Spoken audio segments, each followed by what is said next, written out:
তো এক মহান ব্যক্তি হয়ে মৃত্যুর সময় মহারাজ ভরত হরিণের চিন্তা করেছিলেন, করেছিল না? আপনারা তো জানেন তো সবাই যে ভরত মহারাজ তিনি হচ্ছে মৃত্যুর সময় হরিণের চিন্তা করেছিলেন না? পরবর্তী তাকে হরিণের দেহ লাভ করতে হয়েছিল না?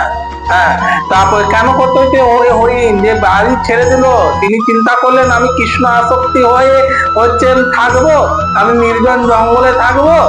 বাড়ি ত্যাগ করলো, পরিবার ত্যাগ করলো, তিনি গেলেনও ঠিক, কিন্তু ওই যে মা হরিণকে এক বাঘ ধরতে গিয়েছে।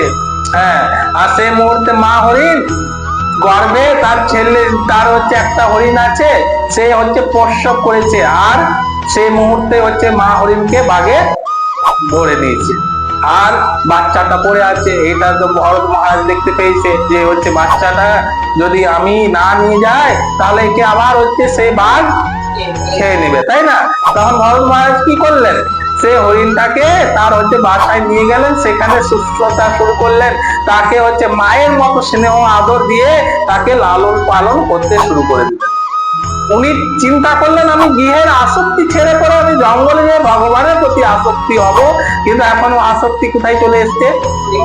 হ্যাঁ, হরিণের প্রতি। তাহলে সেই হরিণকে তিনি এতটাই স্নেহ ভালোবাসা দিতে শুরু করলেন, পরবর্তীতে যখন ভরত মহারাজ যখন মৃত্যু হচ্ছে না, তখন কার স্মরণ করেছে? সেই হরিণটারে স্মরণ চলে এসছে, বুঝতে পারছেন? পরবর্তীতে সেই ভরত মহারাজ হরিণের দেহ লাভ করেছিলেন।